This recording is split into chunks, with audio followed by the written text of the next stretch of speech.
nggak perlu repot lagi mengukur suhu makanan yang akan diberikan pada si kecil. Aku pilih Mugu Sensoric Spoon and Fork sebagai alat makan anakku sehari-hari. Desainnya sudah dilengkapi dengan sensor suhu yang ditunjukkan dengan perubahan warna pada sendok dan garpu. Jika suhu makanan masih panas, sendok dan garpu akan menunjukkan perubahan ke warna putih. Sementara jika suhunya pas, sendok dan garpu akan menunjukkan warna aslinya, yang artinya makanan ini sudah bisa dinikmati oleh si kecil. Sendok ini juga cocok untuk melatih si kecil makan sendiri, nyaman digenggam dengan bagian ujung yang lentur dan aman. Anakku jadi bisa makan lebih aman di mana saja dan kapan saja. Peralatan makan untuk si kecil pasti Mugu jawabannya. Sore kepada para mam semua, mohon izin moderator, ini apa boleh dimulai? Halo dokter, silakan untuk dimulai ya. Oke, baik. Terima kasih atas kesempatannya. Selamat sore mam semua. Senang sekali hari ini semua bisa ikut bergabung diskusi bersama dengan saya, Dr. Sinta Sentori, spesialis anak. Terima kasih kepada tim Klik Dokter dan tim Moima Mugu atas kesempatannya hari ini sudah mengundang saya untuk diskusi sharing ya mengenai pengetahuan seputar MPASI dasar. Saya yakin semua moms di sini pasti sudah punya basic knowledge, udah baca, udah browsing, udah bahkan mungkin ada yang sudah berpraktek langsung. Jadi nanti untuk teknisnya setelah kita diskusi nanti ada lanjutannya dengan tanya jawab. Oke, saya mohon untuk dibantu PowerPoint-nya. Yuk, slide selanjutnya. Oke, ini sekilas tentang CV saya. Saat ini saya bertugas di UI Depok, RSUI, dan RSIA Bina Medika. Oke, nah sebelum kita berdiskusi lebih panjang mengenai topik hari ini MPASI, yaitu seputar nutrisi pada anak, tentu kita harus tahu dulu nih, kenapa sih kita harus bicara tentang ini ya, kenapa sih nutrisi itu penting. Nah, saya mau mengingatkan sedikit tentang tumbuh kembang anak. Siapa sih ibu yang tidak ingin atau orang tua yang nggak ingin anaknya jadi anak yang sehat, cerdas, ya berprestasi, ya kemudian soleh-soleha. Nah, anak-anak yang hebat-hebat ini berasal atau harus memiliki modal tumbuh kembang yang baik. Nah, tumbuh kembang yang baik ini modalnya ada di 1000 hari pertama kelahiran atau 1000 HPK. 1000 HPK ini yaitu sejak bayi lahir sampai usia 2 tahun ya. Nah, 1000 hari pertama ini disebut sebagai Brain's Window Opportunity atau masa emas dari perkembangan otak.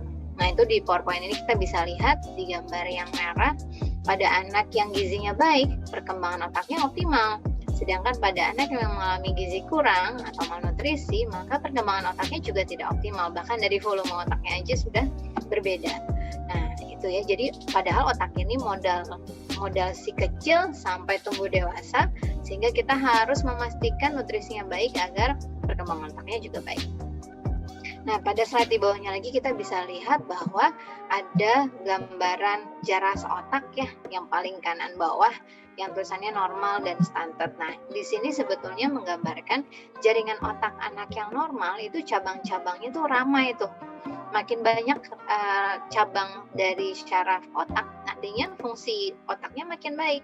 Sedangkan kalau misalnya anaknya mengalami stunting, lihat deh, ujung-ujung syarafnya tumpul-tumpul, nggak punya cabang-cabang. Artinya anak ini akan berisiko untuk mengalami gangguan otak ya, gangguan persyarafan otak. Nah, anak ini mungkin akan menjadi tidak normal, kemudian fungsi kognitifnya bisa terganggu dan sebagainya. Nah, ini kita nggak mau anak-anak kita menjadi seperti ini, sehingga anak-anak kita harus terjamin tumbuh kembangnya berjalan dengan baik. Yuk, slide selanjutnya. Nah, sebetulnya tumbuh kembang anak itu tidak dipengaruhi oleh banyak faktor ya. Ada 3 faktor utama dan 2 faktor tambahan. Jadi 3 faktor utama ini yang jadi modal anak kita untuk tumbuh kembangnya baik. Ada asah, asih, asuh. Ini kita udah sering dengar pasti ya. Asah itu ngapain sih? Ya, melatih sensoriknya, motoriknya, kognitifnya, melatih kreativitas, melatih kepemimpinan, kemandirian dan sebagainya, itu asah.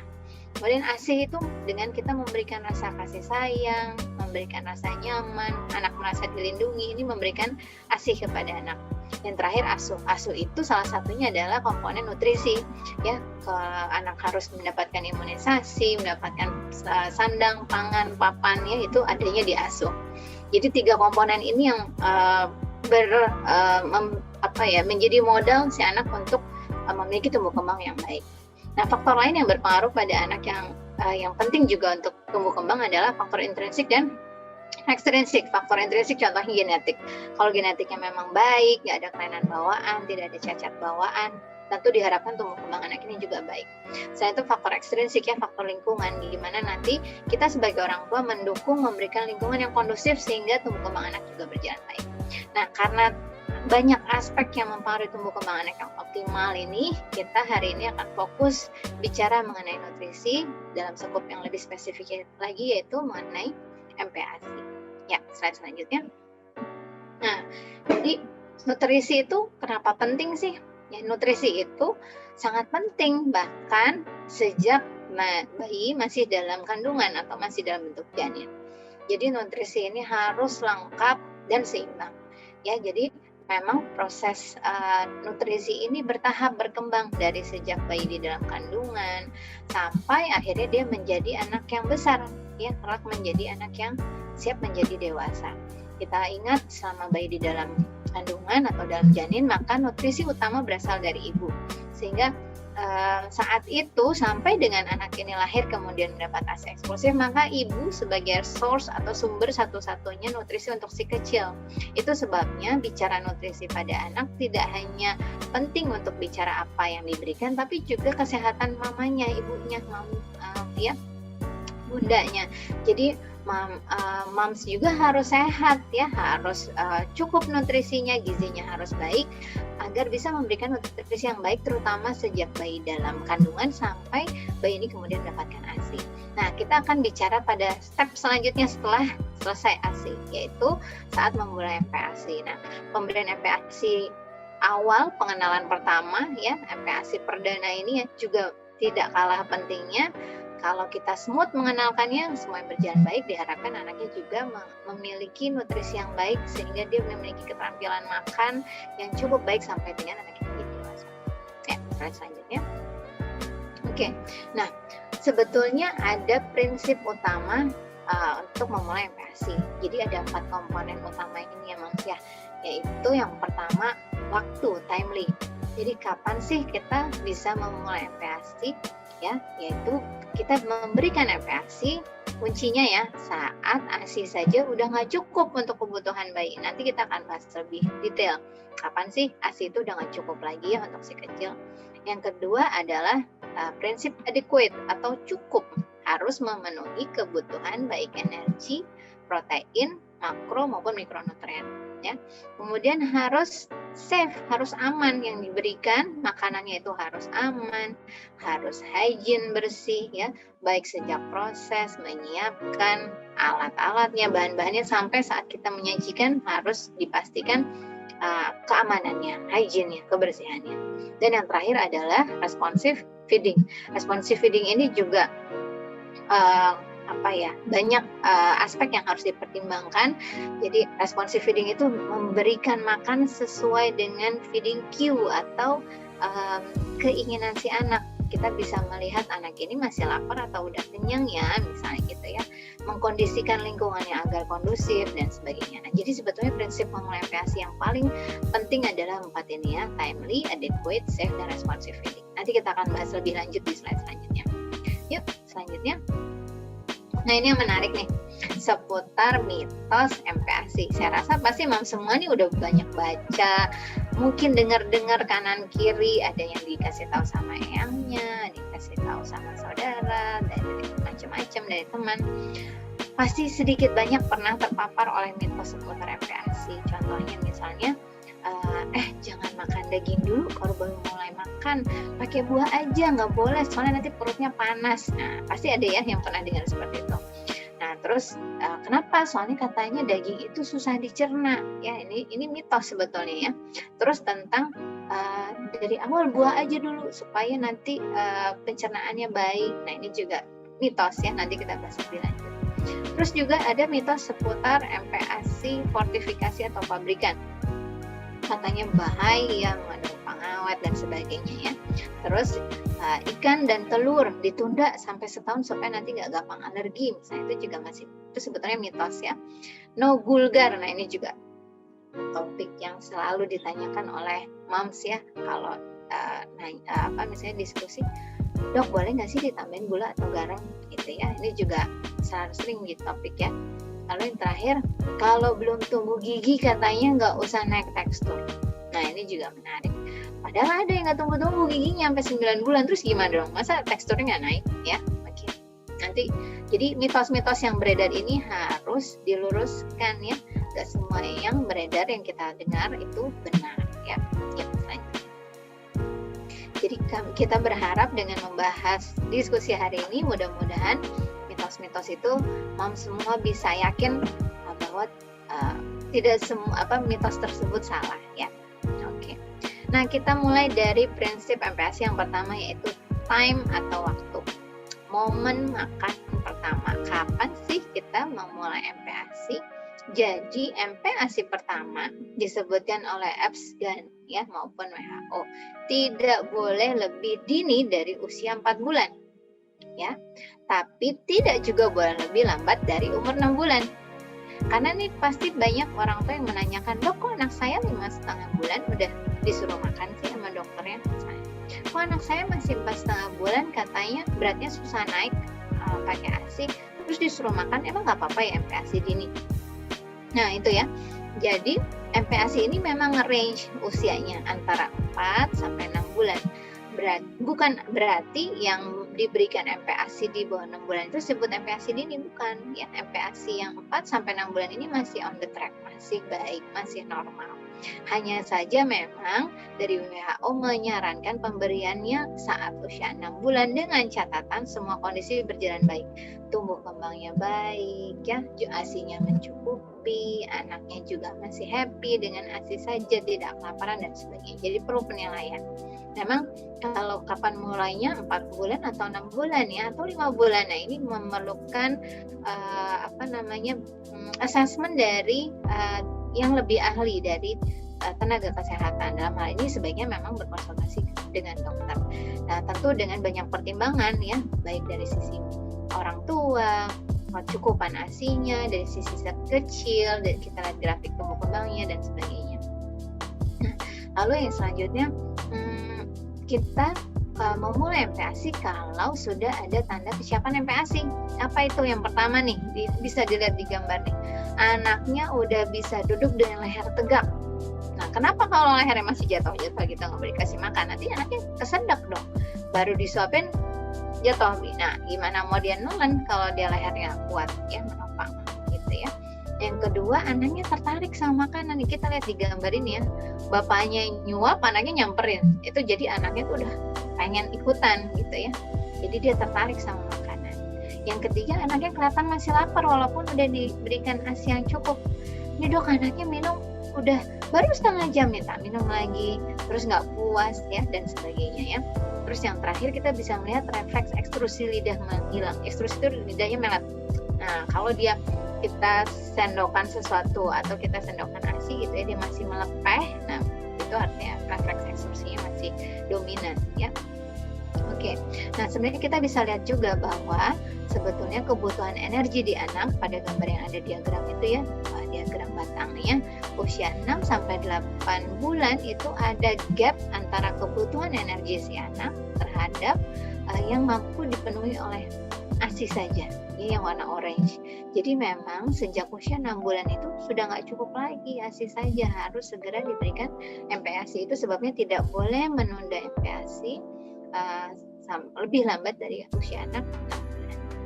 Oke, yuk slide selanjutnya. Nah, selanjutnya komponen prinsip MPASI yang selanjutnya yang kedua adalah adequate atau cukup, baik komposisinya, kualitasnya, kuantitasnya harus mencukupi atau baik ya. Nah, komposisi yang bagus gimana sih? Kan sekarang ngetrennya, dulu MPASI itu dibilangnya hanya satu jenis aja. Dulu kita mengenal MPASI dengan satu komponen, yaitu beras yang difortifikasi besi. Terus berubah lagi, sekarang yang ngetren ada MPASI 4 bintang. Terus sekarang juga ada lagi yang lagi ngetren juga istilah food combining ya, dan sebagainya. Nah, sebetulnya yang paling tepat ya untuk MPASI apa sih komposisinya, yaitu gizi yang lengkap dan seimbang ya. Gizi yang lengkap dan seimbang tuh ada karbohidratnya, ada lemaknya, ada protein, terutama protein hewani ya. Protein nabati juga penting, tapi terutama protein hewani. Lalu ada vitamin, terutama vitamin yang dibutuhkan seperti vitamin A, vitamin C ya. Mineral seperti besi, seng, kalsium, folat dan sebagainya. Ya, jadi semua komponen gizi ini harus ada di MPASI anak kita. Nah, yang kedua yang penting juga adalah komposisinya harus bervariasi, jadi jangan monoton. Nah, karena masa pengenalan MPASI ini sangat berperan penting untuk kita menambahkan ranah rasa pada lidah si kecil. Kalau kita terlalu khawatir untuk memberikan ragam makanan, nanti anaknya akan lebih cenderung untuk picky eater, ya. Jadi dia serba takut untuk menerima makanan jenis yang baru. Nah, ya, jadi si variasi ini harus mengandung banyak komponen ya, ada protein hewaninya, ada dairy product ya, susu-susuan dan turunannya misalnya keju, kacang, buah, sayur terutama warnanya hijau dan orange ya, karena banyak mengandung vitamin C-nya, lalu minyak dan juga lemak.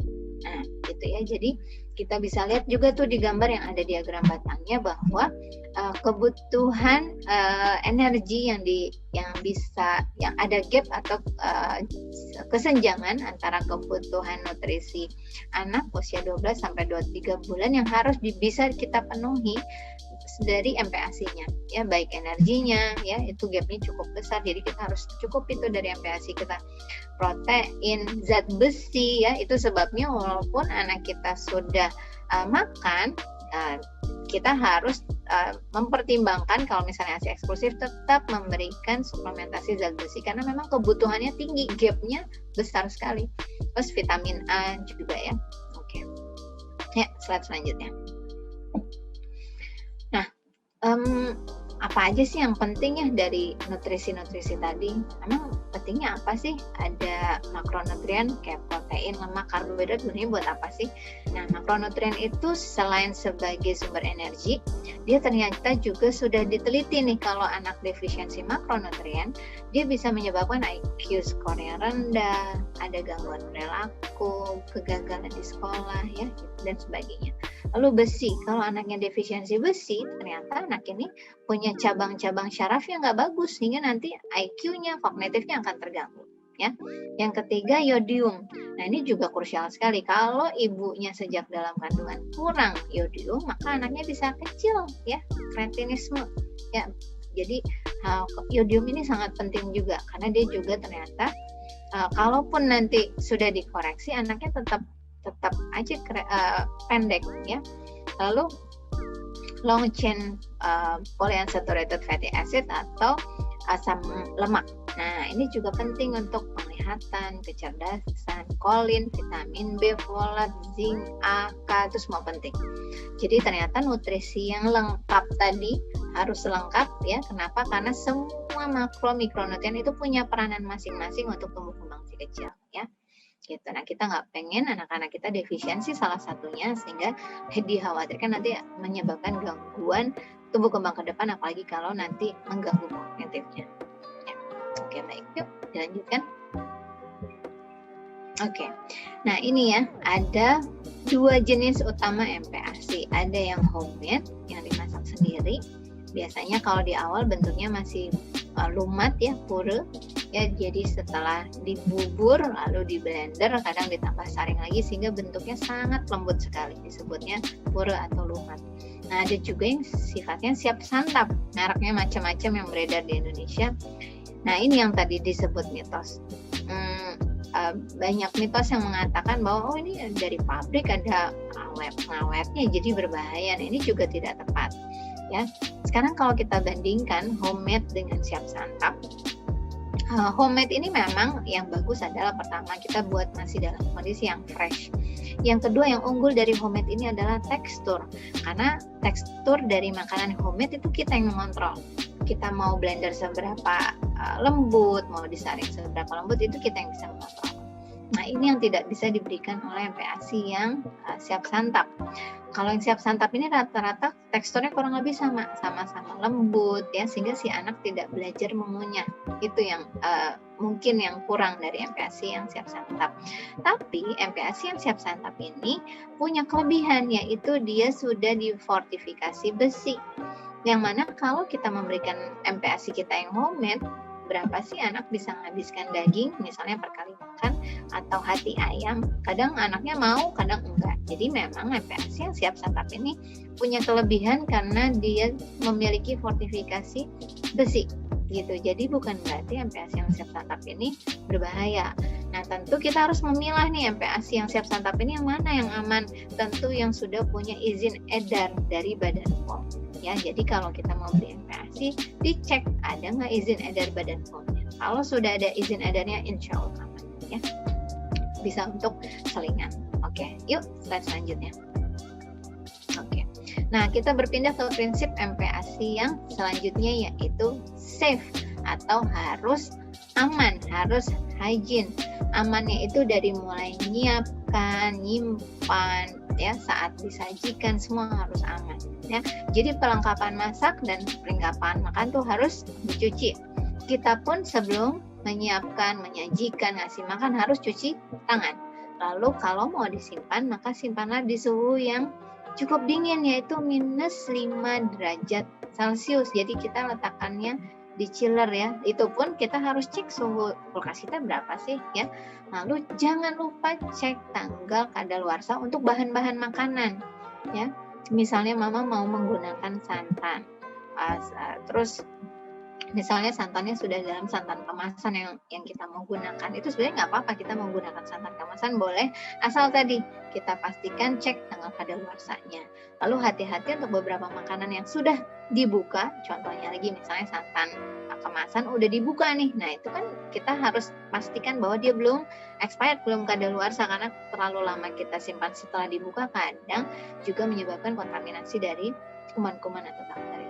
Lalu, nah makanan yang disimpan di lemari pendingin sebaiknya tidak digunakan kembali kalau udah di luar lemari pendingin lebih dari 2 jam. Misalnya kita menghangatkan makanan untuk si kecil, kok nggak habis nih, yaudah simpan lagi. Nah itu juga harus hati-hati, karena kalau disimpan kembali, pertama kandungan nutrisinya sudah tidak baik, yang kedua mungkin sudah ada kontaminasi dari bakteri atau kuman-kuman. Nah, selanjutnya makanan beku yang sudah dicairkan sebaiknya segera dimasak. Biasanya kita kalau mau masak daging kan kita buat supaya kita defrost dulu ya mama ya. Jadi supaya dia tidak terlalu sulit untuk diolah. Nah, kalau sudah di defrost segera dimasak. Jangan kelamaan menunggu sampai diolah. Karena makin lama kita tunggu maka bakteri bisa berkembang biak di situ, nanti bisa ada kontaminasi. Nah, ini juga penting nih memisahkan telonan untuk makanan yang mentah dengan makanan yang matang. Karena tentu berbeda ya, kalau makanan yang mentah tentu kita khawatir kontaminasinya masih tinggi, sedangkan makanan yang sudah matang tentu seharusnya dia sudah bersih. Nah, jadi sebetulnya ada 5 kunci utama dari prinsip MPASI yang ketiga, yaitu safe. Yaitu pertama, kita harus jaga kebersihan. Yang kedua, pisahkan makanan yang mentah dan yang matang. Lalu masak dengan cermat dan teliti ya, pastikan semua bagiannya sudah matang. Simpan di suhu yang baik dan gunakan air bersih serta material yang aman. Material yang aman itu termasuk kita ngecek ya, kalau sekarang pasti kita kalau punya kontainer makanan kita cek. Misalnya nih, adakah dia BPA free-nya? Karena BPA itu ternyata sudah diteliti, diduga berhubungan dengan penyakit metabolik ataupun obesitas pada si anak. Maka kalau mau nyimpan makanan anak di kontainer, maka mohon dicek dulu bagaimana kontainernya, apakah materialnya aman atau food grade ya, karena tidak semua material itu aman atau food grade ya. Oke, yuk slide selanjutnya. Oke, nah ini biasanya nih kita galau begitu mau coba masak hari pertama, apalagi terus anak pertama. masaknya pakai apa ya, mau pakai panci kah, mau pakai slow cooker kah, terus mau pakai 3, 4, 5 in 1 kah, ya. Ini pasti semua moms di sini juga pernah mengalaminya. Di blender apa disaring ya, apa dikukus ya, gitu. Sebetulnya yang penting kita nyaman dengan cara masak kita, ya itu, dan kita menguasai cara masaknya, ya. Jadi mau masak dengan apapun bebas. Perlengkapan makannya yang penting harus bersih, udah dicuci, kita tahu how to use-nya. Jangan sampai, ya kadang moms di sini juga suka ada yang curhat terus pas lagi kontrol, "Dok, saya tuh udah beli slow cooker mahal-mahal, gagal nggak matang." Ya, kenapa? Iya, saya juga nggak ngerti caranya. Ya, jadi prinsipnya gunakan yang familiar dengan kita. Even panci biasa pun bisa dipakai, nggak apa-apa ya, gitu ya. Jadi jangan pusing-pusing. Yang penting kita bisa gunakan ya. Nah, terus alat makannya juga ya, sebaiknya gunakan atau pilih alat makan yang food grade yang memang untuk bayi, yang bahannya cukup aman. Lalu kita sesuaikan alat makannya dengan tahap perkembangan oromotor. Ya, nanti juga pasti akan dibahas. Anak baru mulai makan sebetulnya dia sudah bisa minum dari spout ya. Contohnya tuh yang gelas warna tutupnya biru. Nah, itu spout namanya. Kita udah mulai membiasakan minum air putih dengan si spout untuk melatih oromotornya. Terus nanti tambah gede, umur 7 ke 8, dia harusnya udah mulai dilatih menggunakan sedotan ya, supaya dia oromotornya, mulutnya juga bisa berfungsi baik. Lalu nanti setelah menjelang 9 bulan dia harusnya udah bisa minum dari gelas langsung ya. Nah, itu ya. Oke, yuk selanjutnya. Nah, ini saya ambil dari slide pemberian MPASI UKK Nutrisi Metabolik IDAI. Sebetulnya ini Mama bisa browsing ya, mudah sekali, googling aja, diketik MPASI Ikatan Dokter Anak Indonesia atau IDAI, muncul tuh. Nah, ini sebenarnya buklet ya yang sudah disiapkan untuk para moms, orang tua di rumah yang awam. Apa sih gimana sih cara nyiapkan ya? Itu udah bagus sekali oleh IDAI disiapkan. Nah, ini ya, ada beberapa hal yang harus diperhatikan atau rambu-rambu. Contohnya, protein hewani dan nabati diberikan sejak usia 6 bulan. Ya, tadi ya menapis mitos bahwa daging nggak boleh dari awal. Terus yang kedua, kalau telur, daging, ikan kita harus berikan matang.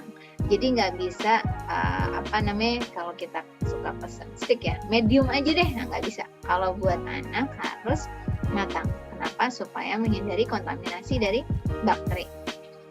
Selanjutnya, pemberian jus buah tidak disarankan kalau anak di bawah 1 tahun. Kenapa? Karena jus buah, apalagi kita beli, suka ditambahkan gula. Tadi kan kita udah sepakat ya, gula dan garam boleh diberikan namun dengan jumlah yang dibatasi ya.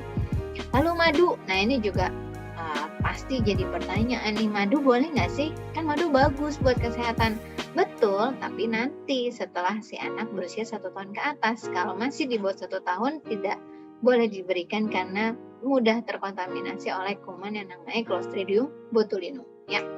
Nah, lalu jangan lupa ya, jaga kebersihan, cuci tangan. Nah, terus juga hindari jajan-jajanan makanan yang terlalu manis, yang banyak penyedapnya ya, karena nanti akan membiasakan si anak makan dengan selera yang seperti itu. Nanti kalau dia makan terlalu manis, maka anaknya punya preferensi rasa yang terlalu manis, sehingga nanti risikonya anaknya obesitas ya. Tadi juga ya udah disebutkan pisahkan talenan, perhatikan kebersihan. Nah, untuk menambah kalori kita bisa tambahkan yang punya kandungan lemak, bisa minyak, mentega, santan, apa aja boleh ya, bebas. Butter nggak ada masalah. Oke, yuk slide selanjutnya. Nah, ini kemudian prinsip MPASI yang hampir terakhir ya. Jadi properly fed diberikan dengan proper, dengan sesuai ya. Salah satunya dengan metode responsive feeding. Jadi responsive feeding tuh gimana sih? Memberikan makan dengan melihat sinyal makan si anak. Jadi kita harus melihat ya anak masih lapar kah atau sudah kenyang.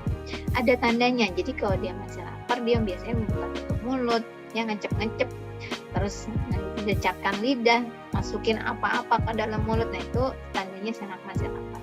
Terus tanda kenyang, disodorin makanan udah ngantuk-ngantuk. udah nggak tertarik ya. Terus udah jauh, kadang beberapa anak bisa menapik karena ini nggak mau gitu ya, nggak kelihatan tertarik sama makanan. Nah, itu tanda sinyalnya anak sudah kenyang. Kita tidak boleh memaksa lagi. Kalau udah ada tanda kenyang, stop ya. Oke, yuk slide selanjutnya. Nah, responsive feeding juga salah satunya berhubungan dengan tekstur MPASI. Ini juga menarik nih, karena tekstur ini juga memegang peranan yang sangat penting dalam mengajarkan anak keterampilan makan. Jangan sampai kita stuck di salah satu tekstur sehingga si anak ini begitu masuk 1 tahun dia nggak bisa makan sesuai makanan dewasa. Ingat targetnya dari WHO, saat seorang anak usia 1 tahun dia harus bisa makan makanan keluarga sesuai kearifan lokal. Ekstrimnya kalau ibunya makan gado-gado, dia udah bisa tuh makan gado-gado umur 1 tahun. Kalau ibunya makan rendang nih, kalau perlu si anaknya udah harus bisa nih umur 1 tahun. Tuh ekstrimnya begitu ya. Ya tentu disesuaikan, nggak mungkin kalau rendang pedas kita kasih anak ya, tapi kira-kira begitu. Jadi tekstur ini penting sekali. Kita harus cepat menaikkan tekstur setiap bulan, tentu disesuaikan dengan kondisi si anaknya agar keterampilan makannya baik ya. Jadi 6 bulan kita awali dengan bentuk pura atau lumat, lalu nanti setelahnya mungkin kita akan berikan bubur yang lebih kasar, udah nggak disaring lagi atau di blender kasar aja, kemudian naik lagi ke bubur yang tidak di blender, tidak disaring, sehingga nanti usia 8 atau 9 bulan dia udah bisa kita kenalkan si anak kita dengan nasi tim atau nasi yang dilembek-lembekkan aja. Plus biasanya di situ anak udah bisa kita ajarkan untuk memegang finger food. Nah, makanan yang dia pegang genggam sendiri itu ada contohnya di gambar yang di bawah ya. Finger food tuh bisa macam-macam, nggak selalu buah, nggak selalu sayur. Mau dikasih di sini contohnya ada roti, telur, boleh asal bentuknya tidak terlalu kecil atau keras yang bisa menimbulkan risiko tersedak. Itu boleh ya. Nah itu ya, di gambar ini kita bisa lihat bahwa bentuk nasi tim itu udah mirip banget sama nasi. Ya kenapa sih nasi dok? Kalau nggak nasi boleh nggak? Ya boleh aja, cuma kan kita orang Indonesia makanan utamanya nasi. Kecuali anak kita lahir di Eropa, makanan utamanya seperti makanan sana, ya monggo, nggak ada masalah. Prinsipnya umur 1 tahun persis seperti makanan dewasa gitu ya. Oke, yuk slide selanjutnya. Nah, ini juga bagus banget, ini dari UKK Nutrisi Metabolik IDAI. Ini ada juga nih di buklet yang tadi saya sebutkan di MPASI IDAI, tinggal di googling.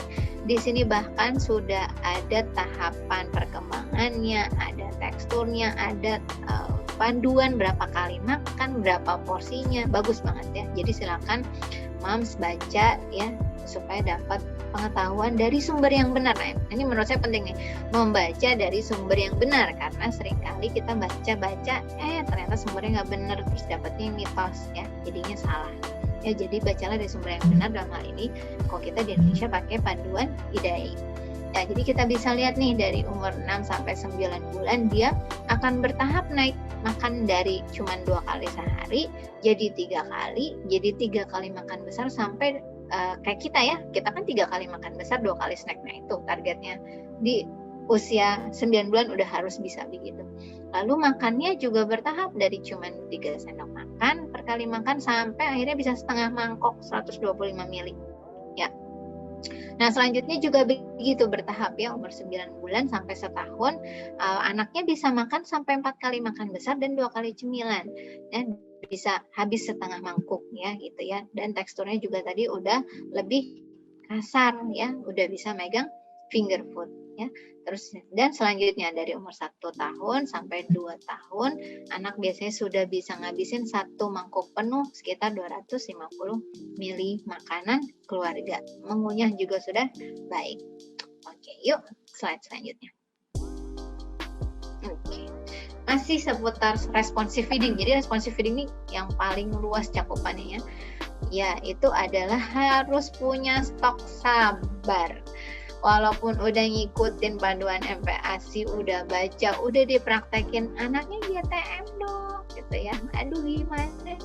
Mamanya jadi galau. Udah masak susah payah, udah dari pagi subuh udah bangun bla bla bla bla bla, anaknya nggak mau makan. Ya, jangan sedih hati, karena memang kita harus sabar, makan itu tidak boleh dipaksa. Anak itu butuh kenalan sama makanan. Kita bisa bilang dia nggak suka makanan kalau sudah 15 kali dicoba dengan menu yang sama, nggak mau. Nah, itu baru gagal tuh. Anaknya nggak doyan. Bayangkan 15 kali percobaan. Jadi jangan patah semangat, harus semangat. Tetap kita tawarkan ya, tetap semangat memasak ya Moms ya. Jadi tetap dikenalkan dan ditawarkan. Lalu, nah sudah diteliti ternyata ibu yang mengkonsumsi variasi makanan yang lebih banyak selama hamil dan nyusuin, ternyata si bayinya lebih mudah nih kenalan sama makanan baru. Makanya kalau lagi hamil, kalau ngidam boleh sih, tapi semua makanan juga tetap dimakan ya, supaya anaknya mudah menerima makanan baru ya. Oke. Lalu selanjutnya adalah suasana makan. Nah, ini juga penting nih, suasana makan harus menyenangkan. Ya, makan itu harus sebaiknya posisi duduk, nggak jalan-jalan ya, supaya si anak tahu bahwa makan itu ya kondisi yang terbaik kondisinya duduk. Nanti kalau makannya jalan-jalan, kalau dia nggak jalan-jalan nggak mau makan. Lalu hindari distraksi nih yang kayak digambarin ya, anaknya di depan gadget. Jadi akhirnya begitu dia nggak ada gadget nggak mau makan. Ini yang jadi masalah. Jadi kita harus ciptakan suasana makan yang benar, yang sesuai, yang proper. Oke, yuk slide selanjutnya. Oke, nah ini juga penting sekali, jadwal makan. Seringkali moms di sini, yang terutama yang sudah datang ke rumah sakit untuk konsultasi mengenai gizi, kemudian mengeluhkan anaknya nggak mau makan, dok. Ternyata setelah dicari tahu jadwal makannya nggak sesuai. Ingat ya bahwa jadwal makan ini penting sekali. Ya, kalau kita nggak membuat jadwal makan anak, misalnya nih, hari ini makan pagi jam 7, besok jam 8, besok jam 9, besok jam 10, anak nggak akan kenal rasa lapar kenyang. Kayak kita. Kita kan udah terbiasa nih, makan sarapan jam 7 misalnya, makan siang jam 12, makan malam misalnya jam 18. Begitu jam segitu udah otomatis lapar, kita nyari makanan. Sama anak juga begitu. Jadi kalau kita ajarkan punya jadwal makan, tanpa tanpa dipaksa pun dia akan nyari makanannya. Oke? Jadi buatlah jadwal makan yang fix, tidak bergerak-gerak, tidak berubah-ubah ya. Nah, lalu juga penting memberikan jeda antar makanan. Jadi kalau makanannya disambung terus, gimana anaknya punya sensasi lapar? Contohnya nih, ini contoh ada jadwal makan 6-8 bulan tuh ya. Jam 6 ASI, jam 8 makan, jam 10 snack. Misalnya nih, jam 8 makan cuma 1 sendok, dok. Saya stres, anaknya masih lapar, akhirnya minta nenen, dinenenin. Nenen deh tuh akhirnya jam 8. Begitu udah selesai nenen, jam 10 ditawarin snack, nggak mau lagi ya. Terus karena nggak mau makan snack lagi, akhirnya setengah jam kemudian anaknya minta nenen lagi. Akhirnya yang terjadi nenen, akhirnya anaknya nggak mau makan. Ya iyalah, kenapa nggak mau makan? Coba bayangkan kalau kita misalnya biasa makan siang jam 12. Lalu ternyata jam 11 kita ngemil nih, makan risol misalnya 2 deh. Lapar nggak kira-kira jam 12? Nggak lapar, masih kenyang.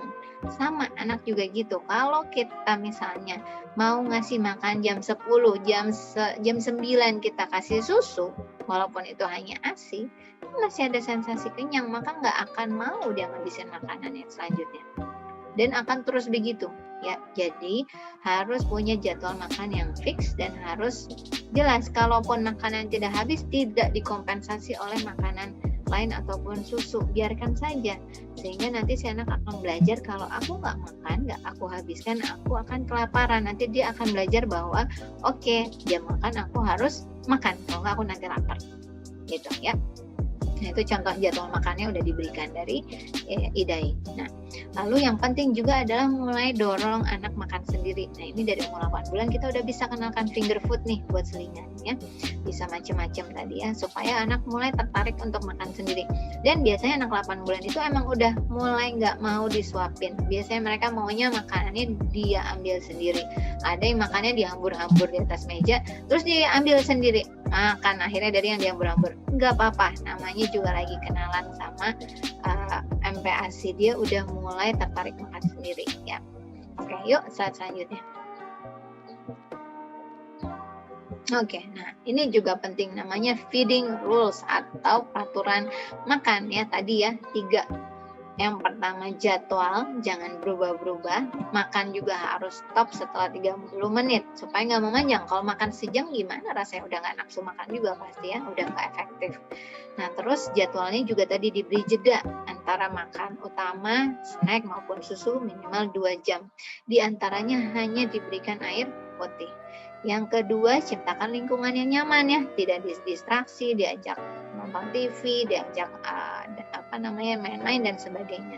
Ya, jangan juga memberikan makanan sebagai hadiah. Ayo kalau pintar nanti mama kasih ini deh. Nanti akhirnya anaknya nggak mau makan, nunggu dikasih hadiah terus ya. Yang terakhir ada prosedur. Jadi sebaiknya kita memang mendorong anak untuk makan sendiri. Yuk, slide selanjutnya. Oke, nah ini pertanyaan-pertanyaan yang sering ditanyakan. Ini waktu kita kayaknya udah mulai sempit nih ya. Oke, saya mulai cepat aja yuk. Slide selanjutnya. Nah ini common question. Biasanya jadi pertanyaan nih. Berapa banyak dok boleh gula sama garam? Nah ini secara teori nih bolehnya, gula boleh karena dia menambah perkembangan rasa di bayi. Begitupun garam boleh. Kalau mau tahu persis berapa glukosa di takar kurang dari 5 gram per 100 kilokalori, fruktosa kurang dari 2,5 gram. Terus garam juga gitu, 0 sampai 12 bulan kurang dari 1 gram per hari atau kurang dari 0,4 gram natrium. Saya sendiri nggak pernah naker di gram-gramin itu yang namanya gula sama garam. Susah ya, mau masak terus nyari timbangan itu kan susah ya nggak? Sehingga saya biasanya menyarankan gunakanlah garam dan gula sedikit aja mas, sejumput aja, yang penting ada rasa. Tapi beda sama makanan kita tentunya ya, jadi hanya sejumput, yang penting ada rasa aja ya. Oke, yuk slide selanjutnya. Nah ini juga sering jadi pertanyaan, dok anak saya begitu makan susah pup nih, konstipasi. Nah ini juga sering banget. Kenapa? Karena seringkali kita lupa ngenalin air putih ya. Begitu anak mulai makan maka kenalkan air putih. Air putih ini penting untuk menambah hidrasi pertama pada masa feses supaya dia tidak terlalu keras. Jadi kalau anak kita konstipasi, hati-hati, kita harus evaluasi apakah air putihnya cukup. Nah ini ada ada kepustakaannya berapa cc sih kebutuhan cairan anak per hari. Memang susah karena kebutuhan cairannya total ya, baik itu minum, air putih, susu dan sebagainya. Maka kita hanya bisa memperkirakan berapa sih cc air putih yang dibutuhkan per hari ya.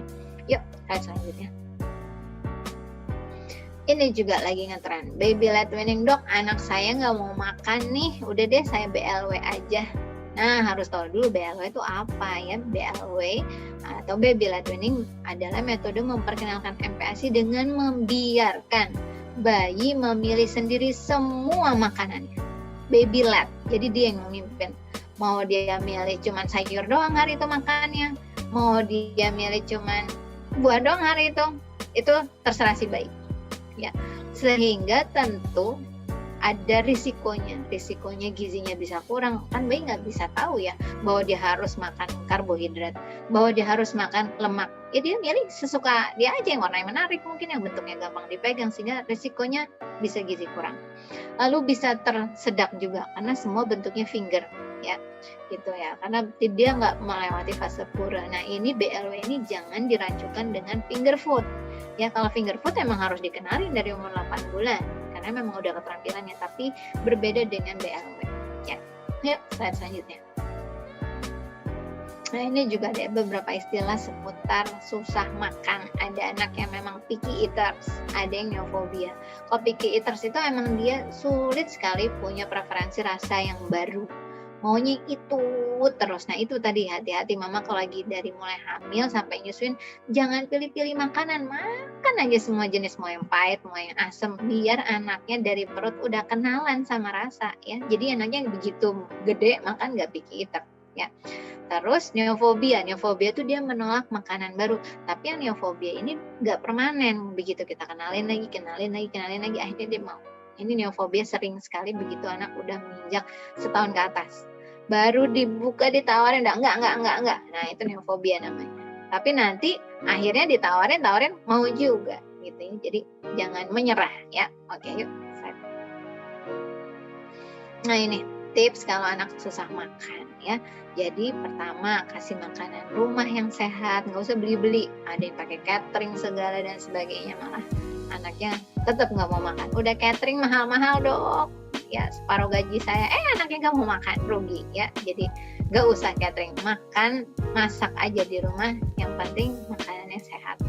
Terus tawarkan jenis-jenis makanan yang baru ya, explore rasanya, teksturnya, resepnya, makanya harus banyak baca ya, boleh kalau mau googling untuk cari-cari resep boleh ya.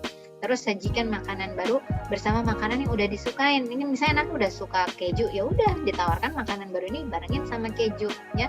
Tawarkan finger food ya dari umur 8 bulan supaya dia nggak bosan dengan metode disuapin aja gitu ya. Lalu evaluasi ya.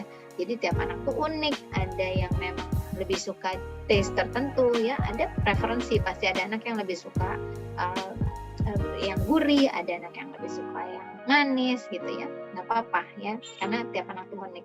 Lalu buat jadwal makan, hindari susu terlalu banyak. Kalau anaknya kekenyangan susu, pasti dia nggak mau makan ya. Lalu ajak makan bareng-bareng sama kita ya. Kalau anak udah besar, diajak ikut memasak supaya dia happy, merasa dilibatkan ya. Nah, sama hati-hati kalau anak memang lagi sakit, muntah, demam, kita harus menyesuaikan tentunya dengan kondisi anak kita ya. Yang penting kunci terakhir adalah tetap sabar, jangan maksa, jangan panik ya. Pasti ada fasenya anak itu mengalami kesulitan makan, jadi kita harus sabar. Yuk. Nah, setelah ngasih makan tentu kita harus evaluasi dong, nih makannya udah cukup belum sih? Evaluasinya dengan apa? Yuk, selanjutnya dengan menilai status gizi. Nah, ini pentingnya datang ke dokter anak karena nanti akan diplot grafiknya tumbuh kembangnya. Kalau anak mau sampai 5 tahun pakai kurva WHO, di atas 5 tahun pakai CDC ya. Yuk, slide selanjutnya juga. Nanti dokter akan menilai nih, oh nih kok grafiknya nggak naik-naik nih, sampai jatuh ke bawah nih, jangan-jangan udah gizi buruk. Nah ini kalau udah gizi buruk bahaya. Jangan kelamaan. Jadi kalau anak kita mengalami masalah makan, jangan terlalu lama ditunda untuk datang minta pertolongan ke dokter atau ke tenaga kesehatan ya. Yuk, slide selanjutnya. Oke, nah ini juga ya. Kalau anaknya kok kecil ya, tapi ya segitu aja ngikutin kurvanya. Nah ini kalau nanti dibawa ke dokter, dilakukan pemeriksaan dan aman, tidak ada masalah. Oh, memang jangan-jangan anaknya memang kecil karena tinggi potensi genetiknya juga kecil misalnya. Atau hati-hati, jangan-jangan ya anak ada penyakit dasar, anaknya nggak mau makan kurus saja. Oh, ternyata jangan-jangan punya penyakit jantung bawaan, ada infeksi TBC. Nah itu sebabnya harus dibawa ke dokter ya. Yuk, set. Oke, yang terakhir kesimpulannya, jadi MPASI itu penting untuk mendukung tumbuh kembang optimal. Ada 4 prinsip dasar tadi ya, timely, adequate, safe, responsive feeding, harus terapkan feeding rules ya. Terus komposisi MPASI tadi yang betul ada, yang lengkap dan seimbang, yang memenuhi kebutuhan makro dan mikronutrien. Yang terakhir jangan lupa evaluasi kurva tumbuh kembang anak-anak kita. Oke, sip, saya rasa sudah. Maaf nih jadi kepanjangan Ibu Moderator, tapi saya berharap mudah disampaikan. Iya dok, apa dok? It's okay. Nah, buat mom semua, selamat datang lagi nih di webinar kita bersama Moy Mom, ex-Mugo dan ex-Klik Dokter, membahas Empasi 101, membahas tentang empasi basic di sini. Nah, buat mom semua, tadi udah banyak banget nih pertanyaan yang muncul. Kita juga udah saring juga karena kan hari ini kita nggak akan terlalu lama juga nih untuk webinarnya. Jadi aku langsung aja ke pertanyaan-pertanyaannya nih dok. Boleh dok? Oke, siap. Ini dari Moms Dina nih dari Banjarmasin. Izin bertanya nih dok, seminggu lagi anak saya 6 bulan, tapi dia sudah terlihat sangat antusias nih saat melihat makanan. Kira-kira apakah wajib menunggu arahan dari DSA-nya dulu baru memulai empasi, atau mungkin boleh coba langsung dikasih? Gimana tuh dok? Oke, sip. Terima kasih atas pertanyaannya. Mams, ini pertanyaannya bagus banget dan pasti banyak banget juga Mams yang gitu ya. Ini anaknya ngeliat saya makan udah nyamper-nyamperin nih dok, lapar banget gitu ya. Apanya makan apa udah pengen mengambil, lapar nih gitu ya. Boleh nggak dikasih makanan? Tadi ingat ya, ada indikasi memang makan itu range-nya antara 4 sampai dengan 6 bulan. Kapan diputuskan 4 bulan, 5 bulan, 6 bulan itu ada tata caranya. kalau si anak ini dengan ASI eksklusif saja ternyata tumbuh kembangnya sangat baik, kurva tumbuh kembangnya sangat baik, ya, walaupun anaknya sudah tertarik makan, maka belum ada indikasi mendesak untuk kita untuk memberikan MPASI, gitu, ya. Jadi kalau belum ada indikasi yang mendesak, kurvanya bagus, anaknya tumbuhnya baik, maka nanti aja deh umur 6 bulan, ya. Karena dari WHO juga bukan tanpa alasan diberikan saran kenapa MPASI harus 6 bulan. Karena udah diteliti nih dari WHO, kok anak-anak di negara berkembang yang dikasih makan 4 bulan sama 6 bulan sama bagusnya kok tumbuh kembangnya. Malah anak yang dikasih makan lebih awal kejadian diarenya lebih tinggi. Nah, gara-gara dia diare, mencret-mencret, berat turun, begitu makan lagi, mencret lagi, turun, makin turun, akhirnya stunting. Ya, gitu. Jadi sebetulnya ada dasar rekomendasi kenapa kenapa WHO menyarankan untuk makan idealnya di umur 6 bulan. Jadi kalau tidak ada indikasi sebaiknya tidak perlu dimulai lebih awal, ya. Oke dokter, semoga terjawab ya Mams. Nah, kita langsung next ada pertanyaan dari Mams di sini dari Klaten. Dok, bagaimana caranya kita mengkombinasikan ASI dengan MPASI homemade? Apakah ada batasan atau patokannya? Ataukah memang lebih baik menggunakan sufor untuk tambahan masakan homemade-nya? Gitu dok. Oke, baik, ini juga pertanyaan bagus. Jadi sebetulnya prinsipnya begitu anak kita sudah bisa mulai makan MPASI, olahannya bisa variasi, bisa misalnya nih mama mungkin mau bikin menu cemilan, misalnya mau bikin puding pakai flanya itu kan bisa susu, bisa ASI, bisa santan. Nah, itu variasi bebas sebetulnya. Nah, selama ASI mama masih banyak, masih cukup, sangat disarankan tetap olahannya dengan ASI. Karena ASI itu paling enak, paling bagus, ya. Walaupun perlu dimasak sebentar juga nggak ada masalah. Jadi kalau mama pernah nyobain nggak sih ASI sama sufor? Saya dibalik nanya malah. Beda banget, ASI itu rasanya enak, gurih, manis. Sedangkan sufor memang sudah dari sananya itu diciptakan oleh pabrik, tidak boleh ada rasa apa-apa. Jadi rasanya cenderung plain. Pasti si kecil akan lebih suka dengan ASI. Jadi kalau mama punya banyak, why not? Nah, tapi kalau misalnya, aduh ASI saya udah mulai pas-pasan nih dok, saya udah mulai kerja ngantor, saya nggak punya ASI perah. Nah, maka mama boleh menggunakan alternatif olahannya, misalnya mau pakai santan boleh, mau pakai UHT full cream kalau buat diolah juga boleh, tapi tidak diminum ya. Kecuali nanti dia sudah 1 tahun ke atas, mama boleh kasih UHT full cream. Tapi kalau buat ngolah makanan, silakan. Mau bikin puding, mau bikin apa bebas. Ya, gitu. Oke dok, semoga menjawab ya Mams. Nah, next kita langsung aja ke pertanyaan berikutnya dari Mams Yesi di Sukoharjo. Apakah ada peralatan makan juga yang berpengaruh dari keberhasilan MPASI nih dok? Mungkin sendoknya harus yang seperti apa atau berbagai variasi agar menemukan yang cocok di anak nih dok?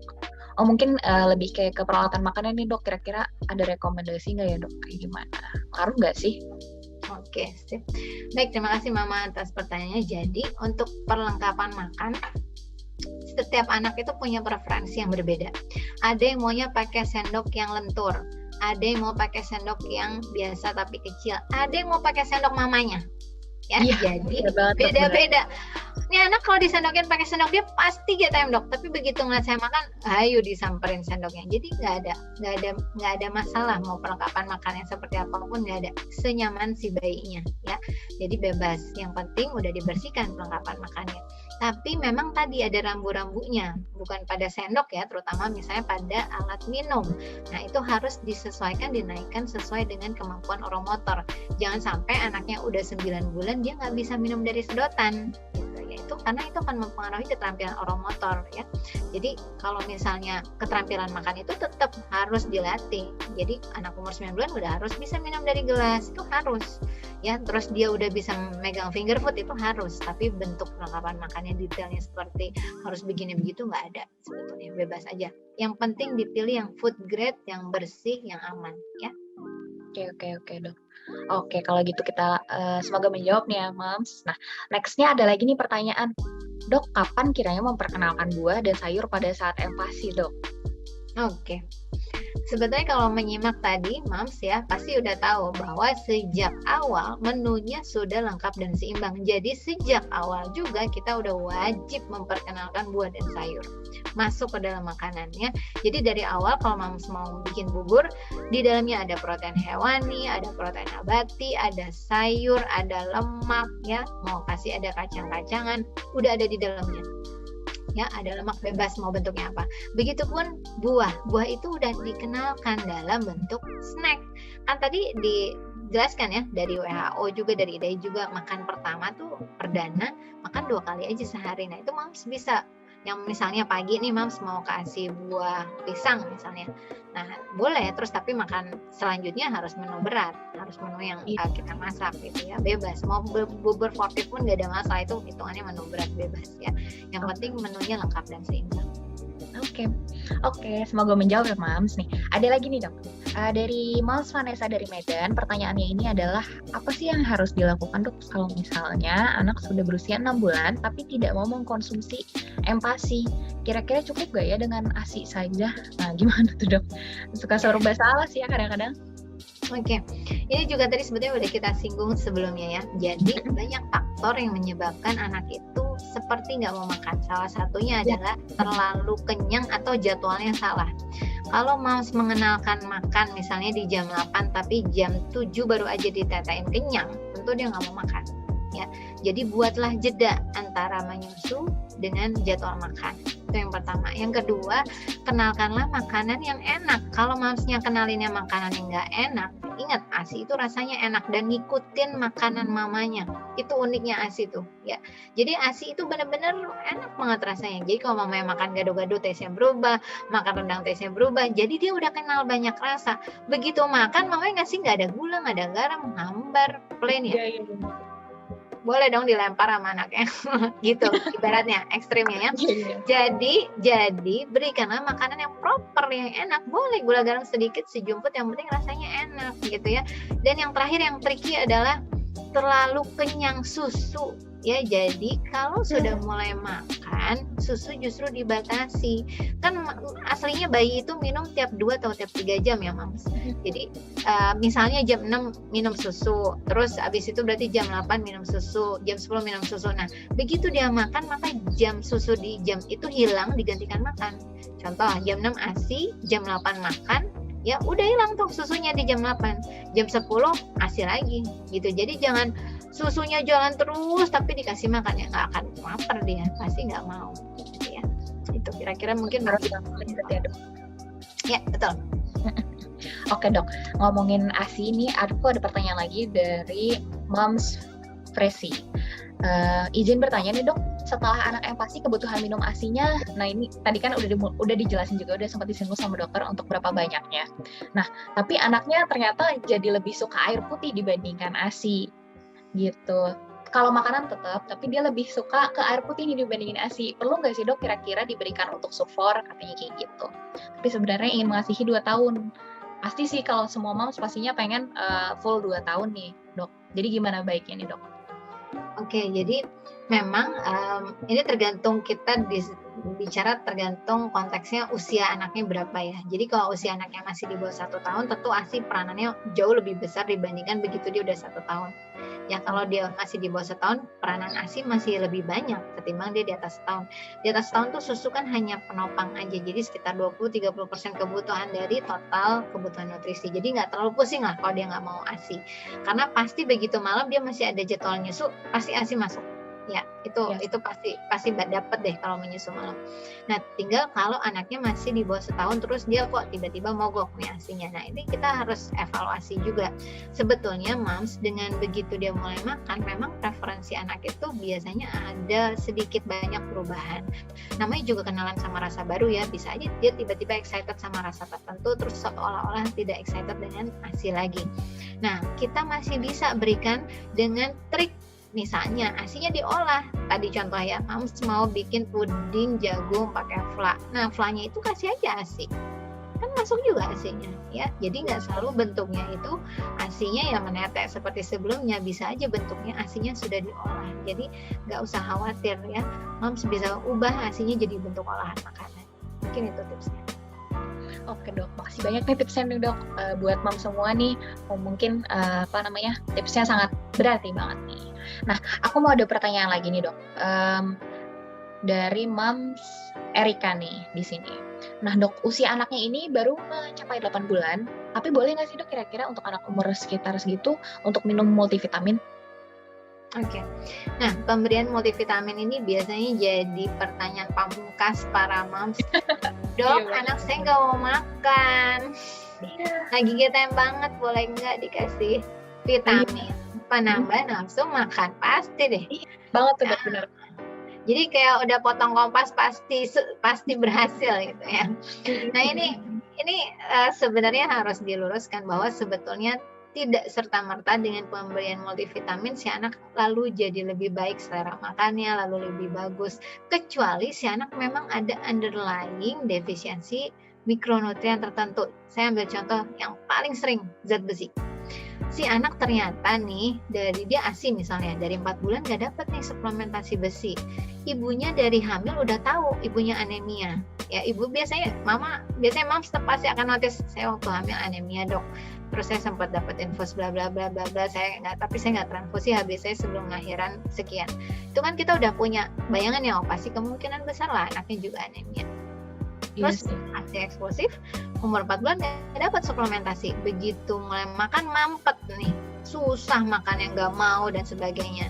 Nah itu sebabnya datang ke dokter anak, kita perlu melihat jangan-jangan nih anak defisiensi besi. Karena besi ini ya, memang tadi saya belum singgung di PowerPoint, itu penting sekali. Papil lidah kita tuh kan kayak ada karpet bulunya. Papilnya itu sangat dipengaruhi perkembangannya oleh besi. Kalau besinya kurang defisiensi, maka papilnya tidak berfungsi baik sehingga dia tidak bisa merasa dengan normal. Maka rasa makanan dia nggak akan merasa enak, bitter semua rasanya nggak enak.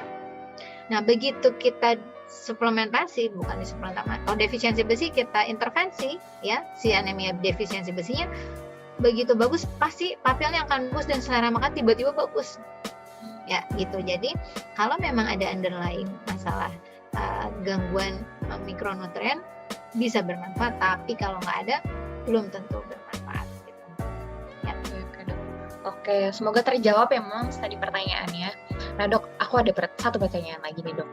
Jadi gini dok, nah kebiasaan apa sih dok yang mungkin ada tips ini dari dokter yang harus dibangun untuk mengajarkan anak untuk bisa makan di kursinya sendiri atau meja makannya sendiri. Karena kan seperti yang kita tahu nih ya dok, seringkali kan anak-anak tuh suka cepet banget bosannya. Duduk sebentar terus nanti makanannya belum habis dia udah pengen lari-lari kemana-mana gitu kan dok. Mungkin ada nggak sih dok dari dokter sarannya atau tipsnya harus seperti apa sih kalau untuk menghadapi anak yang seperti itu? Oke. Ya, anak itu juga pasti ada fasenya bosan ya. Nah, cuma memang ini budaya sebetulnya. Kita tuh budaya di Indonesia masih banyak nyuapin si anak sehingga waktu makan kita dan si anak berbeda. Nah, ini yang di-highlight. Padahal jam makan itu yang paling baik dan disarankan itu adalah bersama dengan keluarga, sehingga dia tahu oh makan itu begini loh, bareng-bareng sama mama papaku. Kalau dia makannya bareng sama yang lain tentu dia lebih happy, lebih tahu oh yang lain makan juga duduk, oke aku berarti makan duduk. Nah jadi kalau misalnya ada fase anak nih lagi susah banget makannya untuk duduk manis, diajak makan bareng sama kita semua supaya dia lebih betah ya, itu yang pertama. Yang kedua, bisa juga diubah suasananya lebih menyenangkan. Kalau makannya duduk terus mamanya mukanya udah cemberut, ayo makan nggak pasti anaknya udah stres duluan. Nggak usah si anaknya ya, pasti kita juga udah aduh kasihan amat nih anak. Saya kadang dapat video gitu, dok anaknya lagi susah makan gitu, terus mamanya ngirimin video, aduh mamanya mengintimidasi sekali anaknya. Kalau saya jadi anaknya juga saya nggak kalah stres gitu ya. Jadi jangan begitu, buat suasananya menyenangkan. Anak tuh pasti ada fase bosennya. Kadang kita juga nggak secara tidak sengaja ya moms, kita tuh masak makanan yang kurang lebih taste-nya sama. Kadang kita nggak sengaja kayak gitu, jadi bosan, pasti si anak ada fase bosan. Nah kalau lagi bosan gitu, coba cari nuansa yang berbeda. Boleh misalnya posisi tempat duduknya dipindah, atau misalnya momsnya sambil baca. Boleh lah kalau setidaknya tidak nonton ya, tapi kalau momsnya sambil ngobrol, dede hari ini lagi abis ngapain sih, mama tuh abis gini-gini loh, tadi mama ke pasar ini, nggak apa-apa sambil ngobrol ya. Atau tadi paling mujarab itu sambil makan bareng keluarga ya. Jadi yang penting nuansanya berbeda. Jadi walaupun duduknya sama, kursinya sama, tapi ya kita menciptakan lingkungan yang lebih nyaman. Terus kadang juga dia bosan dengan cara penyampaiannya, cara ngasih yang disendokin tuh kadang dia bosan. Jadi kalau udah ada fase dia kok nggak mau duduk manis, udah coba tawarkan finger food. Ada fasenya anak tuh bener-bener gak mau makan disuapin, kayak fobia sama sendok. Kalau udah kayak begitu, udah nggak apa-apa, kasih aja makanan sesuka dia, mau dihamburin dulu, mau apa nggak ada masalah ya, karena pasti ada fase anak begitu. Terus tadi saya juga belum menyinggung kalau anak tiba-tiba mampet, makanya hati-hati untuk batita, jangan-jangan lagi tumbuh gigi, ya, lagi titing. Kalau anak lagi tumbuh gigi pasti ngilu, ya rasanya nggak nyaman, sehingga pasti dia akan mogok. Nah kalau memang ada fase titing, boleh turun sebentar teksturnya, boleh dikasih makanan yang lebih dingin-dingin sedikit, mau bikin puding agak dingin, mama boleh bikin dibuat jadi es krim misalnya, buahnya dan sebagainya, nggak ada masalah. Jadi itu harus kreatif kitanya ya. Iya. Nah dok, tadi juga sempat ada yang bertanya nih dok, kalau misalkan untuk, tadi kan dokter sempat singgung juga nih, mungkin bisa diganti bentukannya jadi bentuk es krim. Kalau misalkan anaknya masih di bawah 1 tahun, boleh dok makan es krim?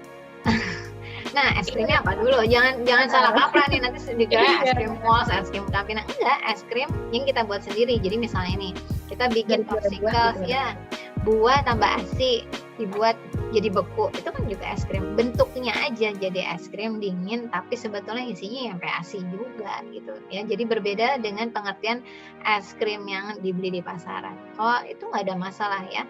Sama kondisinya memang lagi membutuhkan demikian, misalnya lagi titing banget, tadi sekali tumbuh langsung 3 gram semua. Nah itu nggak apa-apa gitu, kita boleh ngalah dulu di tekstur, kita boleh kreatif. Kalau menurut saya sih itu salah satu sisi moms untuk kreatif, berkreasi, nggak ada masalah ya, selama kurvanya aman, lancar, kita biasanya dokter anak juga akan happy ngeliatnya ya. Iya betul dok. Oke dok kalau gitu. Nah dok, ini mungkin pertanyaan terakhir ya dok. Jadi ada dari Moms Ayoyoyo, di sini bertanya, anaknya masih 10 bulan tapi teksturnya masih saja halus nih dok, karena kebetulan bikinnya homemade dan dengan blender dan disaring juga. Jadi awalnya itu suka, tapi lama-lama kok jadi muntah-muntah juga, maksudnya mungkin dilepehin kali ya dok ya gitu. Mau coba untuk Burfortif tapi cuma mau 1 merek aja gitu anaknya, kira-kira gimana ya dok solusinya? Biasanya masalah ini akan muncul kalau pertama kita ngenalin makanannya terlalu monoton. Jadi mamanya masak, tapi menunya kurang lebih sama, rasanya sama aja. Akhirnya dari awalnya happy, doyan, lama-lama muntah, bosen sebetulnya. Sama kayak kita ada menu A, dikasih awalnya happy, lama-lama bosen, pasti akhirnya dilepeh juga. Yang kedua, biasanya hal ini klasik terjadi kalau kita kelamaan naikin tekstur moms. Jadi kalau moms kelamaan naikin tekstur, biasanya berujung dengan anaknya nggak mahir untuk mengunyah. Begitu dia nggak mahir mengunyah, akhirnya susah. Dia nggak mau makan yang naik tekstur sedikit, udah uwe gitu ya. Nah kalau udah kondisinya, jadi kalau kondisinya memang udah seperti itu, yang bisa dikerjakan pertama, kita mau tidak mau tetap harus mengubah teksturnya bertahap. Mama kan masih pakai puree ya, lumat. Ya udah dicampur separuh-separuh, misalnya yang lumat sebagian, yang sebagian menunya bubur kasar, supaya dia mulai belajar ada tes baru. Yang kedua, ini udah 10 bulan, jadi Mas bisa kenalkan finger food sebetulnya. Dia mungkin udah terlalu bosan dengan tampilan menu yang begitu aja, jadi kenalkan finger food. Nah terus yang selanjutnya adalah ubah taste-nya, ubah rasanya. Saya seringkali dapatkan moms yang kurang berani explore ya. Misalnya pakai santan itu, dok emang boleh pakai santan? Boleh, nggak apa-apa ya. Jadi boleh, silakan pakai santan, mau pakai apa aja bebas. Yang penting masih aman, sehat, silakan. Dengan taste yang lebih berani juga nggak ada masalah. Mau bikin MPASI versi rawon, mau bikin MPASI versi soto Betawi, nggak ada masalah. Yang penting kita tahu rambu-rambunya, misalnya jangan dikasih lada, jangan dikasih cabai gitu ya, nggak apa-apa. Jadi silakan lebih bereksplorasi dengan rasa. Lalu kalau memang umur 10 bulan ini masih mampet banget, tolong konsultasi ke dokter ya, dokter anak terutama. Nanti dinilai apa memang anaknya ini ada masalah penyakit dasar tadi, misalnya kurang zat besi, atau dia memang ada hal yang lain yang perlu dievaluasi lagi ya gitu. Oke dok, oke kalau gitu Nah, terima kasih banyak nih dok untuk menjawab pertanyaannya. Semoga aja semuanya di sini udah terjawab. Kalau misalnya masih mau konsultasi lebih lanjut lagi sama dok Cynthia, bisa langsung aja cek di Klik Dokter, karena kita juga tadi udah sharing juga tuh di grup ada voucher buat konsultasi gitu. Jadi mungkin nanti bisa langsung tanya-tanya lebih lanjut aja di situ. Dan untuk vouchernya sendiri itu Mams bisa cek langsung di grup. Vouchernya itu Empati Asik. Nanti bisa coba langsung cek aja di situ dan langsung konsultasi. Gitu dok. Anakku sehari-hari. Desainnya sudah dilengkapi dengan sensor suhu yang ditunjukkan dengan perubahan warna pada sendok dan garpu. Jika suhu makanan masih panas, sendok dan garpu akan menunjukkan perubahan ke warna putih. Sementara jika suhunya pas, sendok dan garpu akan menunjukkan warna aslinya, yang artinya makanan ini sudah bisa dinikmati oleh si kecil. Sendok ini juga cocok untuk melatih si kecil makan sendiri, nyaman digenggam dengan bagian ujung yang lentur dan aman. Anakku jadi bisa makan lebih aman, di mana saja dan kapan saja. Peralatan makan untuk si kecil pasti mugu jawabannya.